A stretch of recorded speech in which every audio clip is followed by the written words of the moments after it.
எங்க அக்கா இப்போ வெளிநாட்டுல இருக்காங்க. 3 வருஷம் ஆச்சு அவங்களோட பேசி. அவங்க திருப்பி இந்தியாவுக்கு வருவாங்களா? இல்ல அங்கேயே செட்டில் ஆவாங்களா? இப்போ அவங்க அக்காவுக்கு வந்து இப்போ வந்து சந்திர தசை நடந்துக்கிட்டு இருக்கு. ஆமா குருஜி. சந்திர தசையில் ராகு புக்தி, சந்திர தசையில் அடுத்து குரு புக்தி. ம். அக்கா வெளிநாட்டிலேருந்து இங்கே வர்றதுக்கு வாய்ப்பே இல்லை. இல்ல அவங்க அம்மாவோட சண்டை போட்டு சொத்து பிரச்சனைனால அங்க போயிட்டாங்க. சரி ரொம்ப சீரியஸா சண்டை போட்டு போயிட்டாங்க. சரி. இன்னைக்கு வரைக்கும் அம்மா அப்பா கிட்ட கூட பேசுறது இல்ல. சரி. திருப்பி வருவாங்களா? அவங்கள பார்க்க முடியுமா? காரகம் அம்மா ஆதிபத்தியத்தை புரிஞ்சுக்கிட்டாலே சில விஷயங்கள் நல்லா புரிஞ்சுக்கலாம். அக்கா மேஷ லக்னம், கேட்டை நட்சத்திரம், விருச்சிக ராசி. Correct sir. நாளுக்குடையவர் அப்பதான் அமாவாசையிலிருந்து வெளியே வந்து சந்திரன் நீச்சமாகி சனியோட சேர்க்க. ஆமா குருஜி. உங்க அம்மாவுக்கும் அக்காவுக்கும் பிறந்ததுலேருந்தே ஆகாது. ஆமா குருஜி. பெர்த்ல இருந்தே ம்.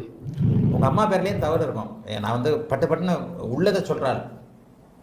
ஓகே குருஜி. உங்க அம்மா ஒரு கண்ணுல வெண்ணெய், இன்னொரு கண்ணுல சுண்ணாம்புன்னு வச்சிருப்பாங்க. உங்க அக்கா